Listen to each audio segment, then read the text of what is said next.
Now, our personality, our interests and our abilities tend to influence the type of study areas and occupations that we choose. For example, people who are creative, artistic, interested in social groups or different cultures or languages, they tend to be attracted to degrees within the arts or humanities area. People who are analytical, investigative, curious, problem solvers, interested in science or health, they tend to be drawn towards the science-based degrees like nursing or biology or information technology or psychology. Those who like selling things, managing or leading people, organising things, working with finances, or interested in law or economics are often interested in exploring the business area, business or commerce or law or administration. And people are good at hands-on tasks, problem solving, maths, enjoy doing practical things. They might be drawn to engineering or surveying. And lastly, people who like being around children, who like leading, who like teaching or coaching, or they have a special interest in a subject area and just want to share that knowledge, they tend to be attracted to education degrees. Let's look at the value of university, because really no matter what degree your son or daughter chooses, it's going to be valuable in terms of providing them with relevant and up-to-date knowledge and skills, creating excellent employment opportunities and other advantages like being exposed to a diverse range of people and experiences, also personal growth in a range of areas. Students will learn a lot about themselves at uni. They learn to think critically.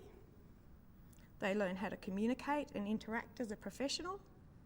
They learn to be independent and take responsibility for themselves. Well, most of them do. They develop a broader understanding of their values and who they are and where they fit in the world. If we look at the graduate outcomes, in terms of employment opportunity, about 80% or more of graduates are employed within 4 months of finishing their degree. The median salary, or kind of the average salary for new entry graduates under 25 years of age, is about $45,000. Males tend to earn a little bit more on average, about $47,000 a year. About 20% of our graduates take on further study after they complete their degree. For example, to become a registered psychologist, you need a minimum of 4 years of study. So at the USQ here in the Toowoomba campus, we have a 3-year Bachelor of Science degree where you major in psychology, but then you actually have to do another year, a Bachelor of Science honours degree in psychology, to be able to qualify for conditional registration as a psychologist or then take on a master's. There's a lot of flexibility at USQ for students. You can study on campus, by distance as an external student, or by doing online or web-based study. You can study full-time, which means doing 4 subjects a semester, or part-time, which means you might do 1, 2 or 3 subjects, or you can mix full-time and part-time.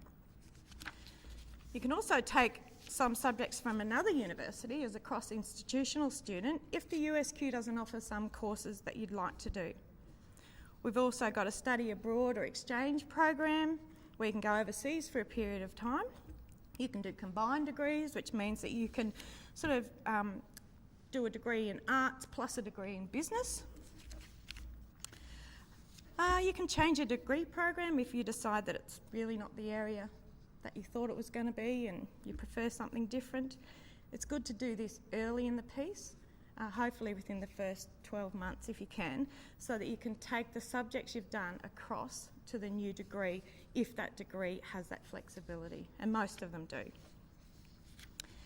You can also defer your studies for a year before you actually start uni, or you can defer them for a semester while you're at uni, or even take a leave of absence for 12 months without having to reapply through QTAC.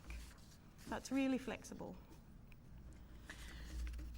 I've got a slide here on how to get into uni, and I'm assuming that other people will have presented this information, so I'll just really gloss over it quickly. Basically, if you're a Year 12 leaver, you apply through QTAC if you've got an OP score. But there are a lot of other alternative entry pathways that you can go through, I guess. So if you've got a trade or qualifications in something else, you may apply on the basis of that. You might do the special tertiary admissions test, and QTAC organises that. You might do a bridging course, like our tertiary preparation program. I actually was a hairdresser, and about mid-30s I decided, well, I might like to do psychology, because clients tell you lots of stuff about themselves, and I found that fascinating. I only went to grade 10, and I thought, well, I'm not going to get into uni. I don't know how to do academic stuff. Anyway, I found out about the tertiary preparation program, and it was incredible. It just built my confidence, and it showed me what was expected at uni, and I was really happy knowing that I could start that degree and knew what was expected. So the tertiary prep program is great if you haven't got those academic qualifications, or if you aren't a Year 12 school leaver and you just want to do something to test your skills and enhance your skills. Let's look at what's expected at uni. Uni is very different to school in a lot of respects, but mostly in terms of students being expected to take responsibility for themselves. So they'll have deadlines for submitting their assignments. There won't be anyone looking over their shoulders to make sure they start them on time or hand them in on time. It's really up to them to be self-directed in their studies. I guess also there are a few expectations. If, just say your student is, or your child is attending on campus, they'll probably have to attend lectures and tutorials. But again, there's no one going to force them to do that. It's up to them to do it. Now, they might need to work with others in a group, or submit group assignments, do individual or group presentations. They'll have to sit exams for most of their courses, and they'll need to have or develop research skills.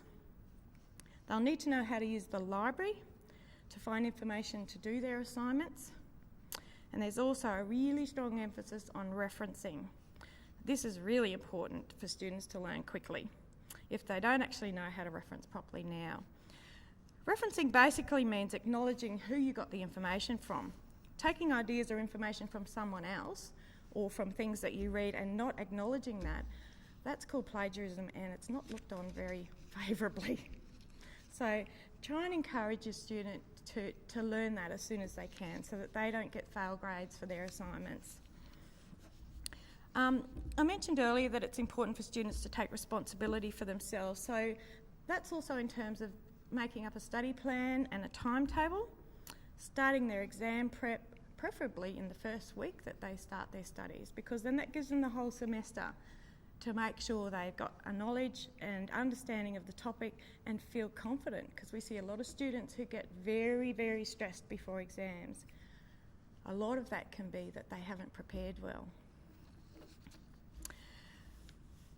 I guess too, it's a whole new experience for new uni students, particularly those who've come from school straight to uni.